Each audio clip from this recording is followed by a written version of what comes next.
ചില മനുഷ്യർ നമ്മളിലേക്ക് എത്തുന്നത് നമുക്കൊരുപാട് പാഠങ്ങൾ തരാനായിരിക്കും. ചില മനുഷ്യർ നമുക്ക് എന്താ പറയുക, ഒരുപാട് സന്തോഷം തരാനായിരിക്കും. ചിലർ ഒരുപാട് വേദനകളും തരും. ചിലർ പെട്ടെന്ന് ഓർമ്മയായിട്ടും പോകും കേട്ടോ. നമുക്ക് ഒരിക്കലും നമ്മുടെ മനസ്സിൽ നിന്ന് നമ്മുടെ മരണം വരെ മായാത്ത ഓർമ്മകളായിട്ടുള്ളവരും ഉണ്ടാവും. അപ്പോൾ എന്താ പറയുക, ഇങ്ങനെയുള്ള അവസ്ഥ ഒരുപാട് പേര് എൻ്റെ ജീവിതത്തിൽ ഉണ്ടായിട്ടുണ്ട് കേട്ടോ. എന്ന് പറഞ്ഞു കഴിഞ്ഞാൽ നിങ്ങളാരും തെറ്റിദ്ധരിക്കേണ്ട, വല്ല പ്രേമമാണെന്ന് വിചാരിക്കേണ്ട. ഞാൻ പ്രേമിച്ച ആളെ തന്നെയാണ് കേട്ടോ ഞാൻ കെട്ടിയിട്ടുള്ളത്.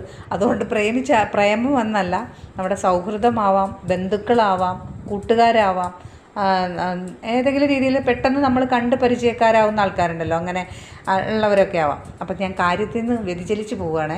അപ്പോൾ ഇന്ന് നമ്മുടെ വൈകുന്നേരം ചോറ് കാര്യങ്ങളൊക്കെ റെഡിയാക്കി, കറിയായിട്ട് മുരിങ്ങയിലുണ്ട്. ഇന്നലെ കുരങ്ങന്മാരുടെ ഒരു തേരോട്ടം തന്നെ ഉണ്ടായിരുന്നു. അതിൽ ഞാൻ നോറ്റ് വളർത്തിയെടുത്തിട്ടുള്ള എൻ്റെ മുരിങ്ങയുടെ തണ്ട് അങ്ങോട്ടും ഇങ്ങോട്ടൊക്കെ ചാടിയിട്ട് ഒടിച്ച് കളഞ്ഞിട്ടുണ്ടായിരുന്നു. അപ്പോൾ അതിൻ്റെ ഇല എടുത്തിട്ട് ഞാൻ ഫ്രിഡ്ജിൽ വെച്ചിട്ടുണ്ടായിരുന്നു, ഊരിയിട്ട് വെച്ചിട്ടുണ്ടായിരുന്നു കേട്ടോ. ഇന്നലെ കറി ഉണ്ടായിരുന്നു, മോര് കറി ഉണ്ടായിരുന്നു.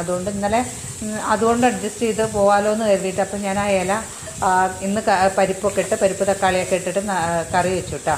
കൂടെ എന്തെങ്കിലും ഒരു തോരൻ വേണമല്ലോ എന്ന് കരുതിയിട്ട് കുറച്ച് കൊത്തമര ഇരിപ്പുണ്ടായിരുന്നു. ആ കൊത്തമര നമ്മുടെ പയർ കുറച്ച് വലിപ്പത്തിൽ അരിയുന്ന പോലെ അരിഞ്ഞിട്ട് അതിൻ്റെ കൂടെ കുറച്ച് ഉള്ളിയും കൂടെ കട്ട് ചെയ്തിട്ട് അങ്ങനെ അത് തോരനാക്കി.